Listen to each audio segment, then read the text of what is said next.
Madani. Hey, Arash, I'm going to jump in here before we start with you. Shout out to whoever texted in. Rachel Holman curls at 8:30 Newfoundland time. Roscoe, How does that help us? all I saw was 8:30. I thought that was our time. Gee, somebody look up what time she curls. It's 8:30 Please. Newfoundland. I think that's 5 p.m. in Saskatchewan, isn't it? Because 8:30 Newfoundland is 7 Eastern. No, I think Roscoe's hitting the sauce on this Tuesday. He's just screwing with us. He's just throwing dates and times at us. And then Gary in Winnipeg. I just went to the Prairie Land Rentals text line. Thanks to Prairie Land Rentals, of course, 600 Albert Street. Small jobs, big jobs. The crowd at the women's curling is disgusting. Less than 100 fans per set of games. Come on. They're not really showing the crowd, so I'm going to have to watch closely now tonight. Arash, what's going on in your neck of the woods? Do you look refreshed, Arash? You look like bright sunshine. You look very good. You know what's interesting, Sharky? When we do daylight savings time here in Ontario, and the sun, I'm just in my living room, and the sun is just boom right in my face here. So don't need any lights, don't need anything like that. 6:09 Eastern time. This is where the sun is. We'll take it. What's the temperature there today? Yeah, I just went for a walk. This is what happens when you go into semi-retirement. It was light spring jacket and a long sleeve. That was the temperature today. Nice. Perfect. Golf course is opening maybe in a few weeks. I would think so. There isn't much snow left on the ground here, so we'll take it. By the way, I know I've been out of the business for a little while now, Sharky. But way back in the olden days when I was doing radio, we showed up on time for the show. We showed up on time for the segment. Oh, buddy. And the worst part is he's way down the hallway. I can't even see him. He's so far away. I was doing stuff for my real job. Oh, yeah, sure. Talking to people. Okay, let's cut it. The mayor. Okay, thank you, Rose. The mayor of Sports Cage Town. I like it. Yeah. Thanks, Rose, for listening. TSN says 16 or 1800 hours SAS time, 6 o'clock. 6 o'clock. So that's what I said earlier, and I was very unconfident. So then I bailed on that, but now, thanks to Rose, we are at 6 o'clock. But let's talk about the CFL Combine first, Arash. Yeah. It's here in Regina. We talked to Rough Rider receiver Samuel Emelis in hour one, who competed or had his Combine day back a few years ago. What's the big difference, maybe that fans, the regular Joe Blow, myself, between the NFL and the CFL Combine? Do you know?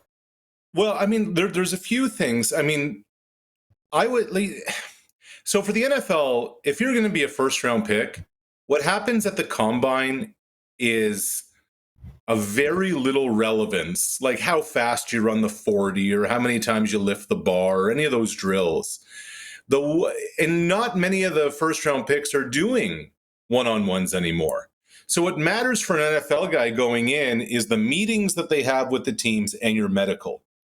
At the CFL Combine, there's so much of what you do. Yeah, you put some stuff on tape in your career, but so much of what this weekend is about has much more of an impact on the way teams kind of look at you.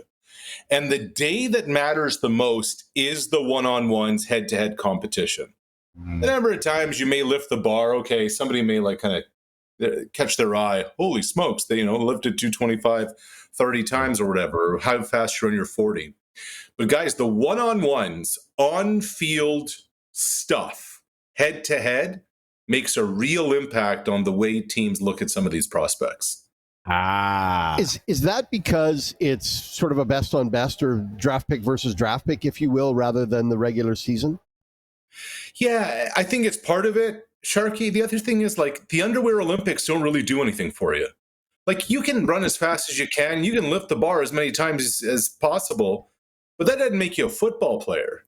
No. So it's kind of in a scenario, think about what a draft pick is going to be doing. They're going to be playing a lot of special teams. They're going to be in a backup or a third string role.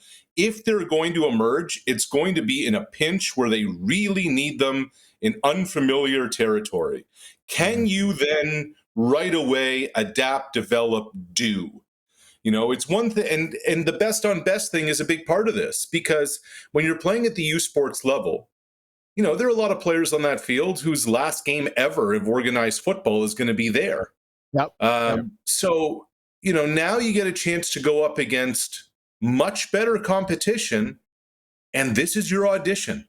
This is where a lot of, they'll look at your tape, but this is where a lot of that kind of can play itself out.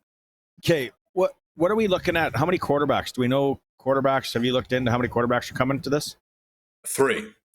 And I guess 4, there's a kid from Manitoba who's a quarterback/receiver. So they'll have 4 arms around.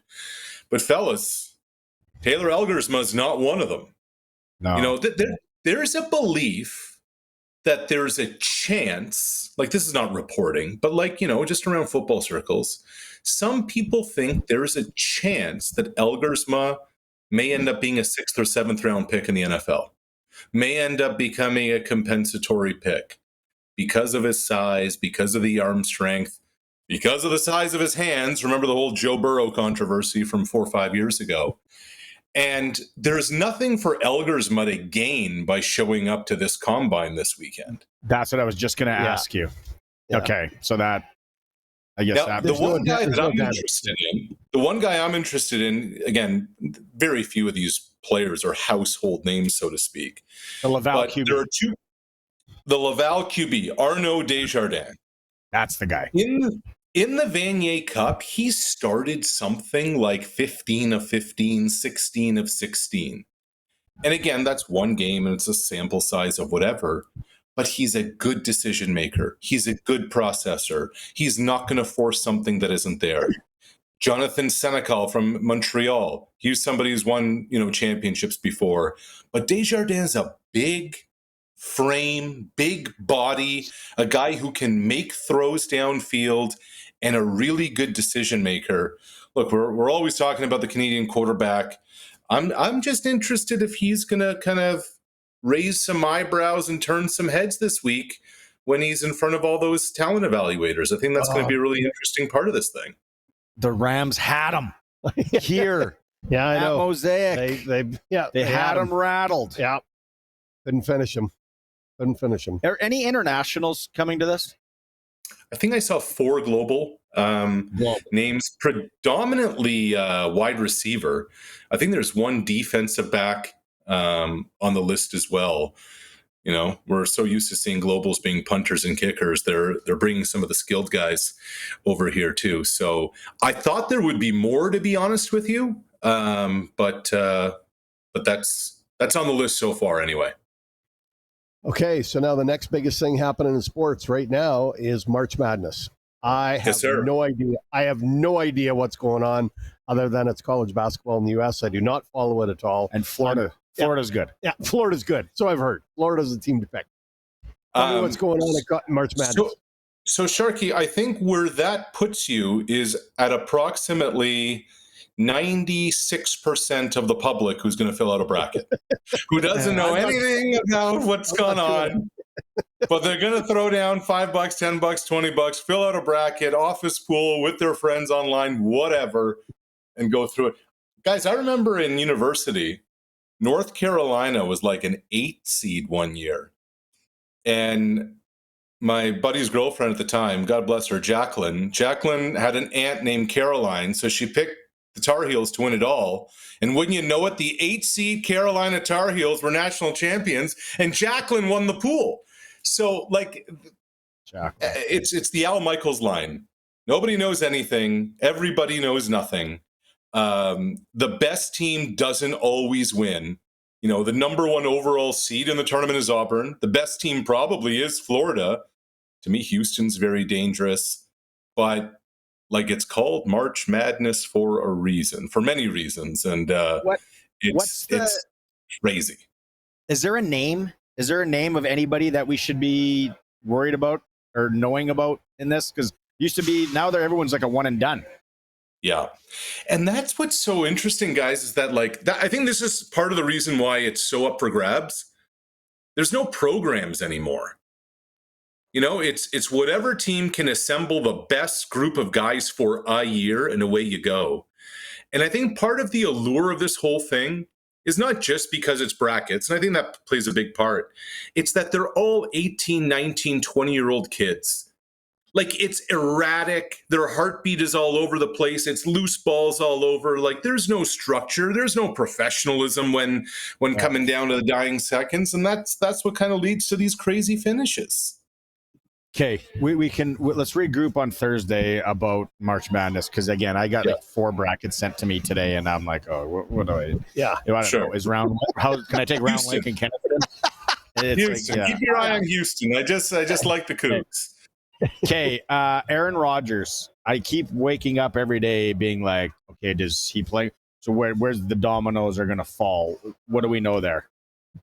Well, we know he's not on a CFL neg list, which is probably the only place that he hasn't been rumored to end up this offseason. I don't know, guys. Like, I get the Giants don't have a quarterback, but they're probably going to draft one. If I'm the Steelers at this point, do I just not say to Aaron Rodgers, look, are you coming here or not?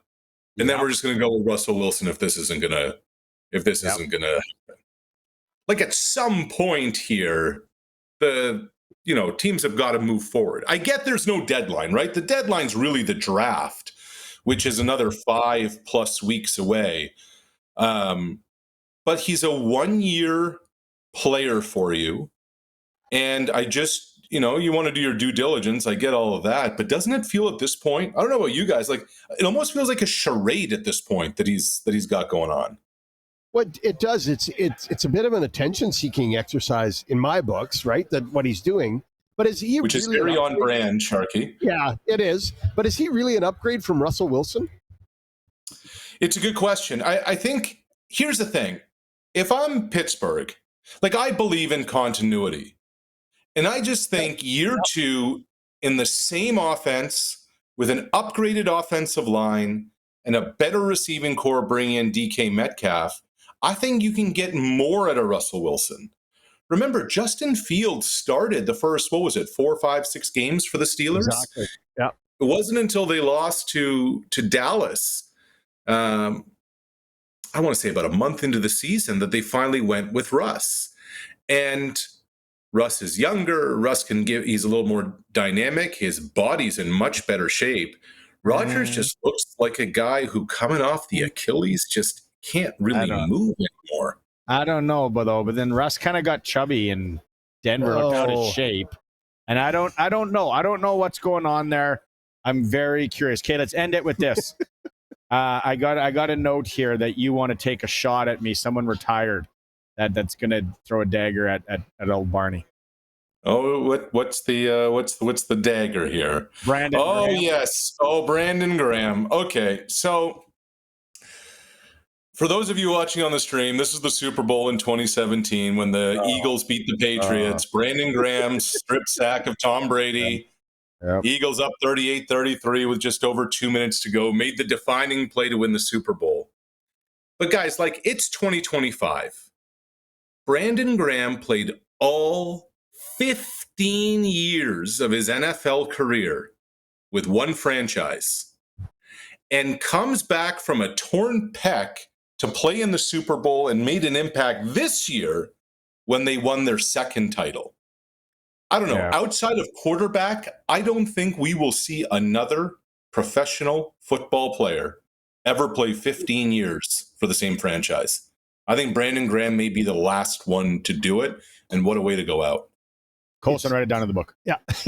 It's pretty unique. Right? It's pretty unique. All right, let's catch up on Thursday. I'll fill out one bracket just so you can laugh at me. How about that? You know what? You say that, and you're going to finish third.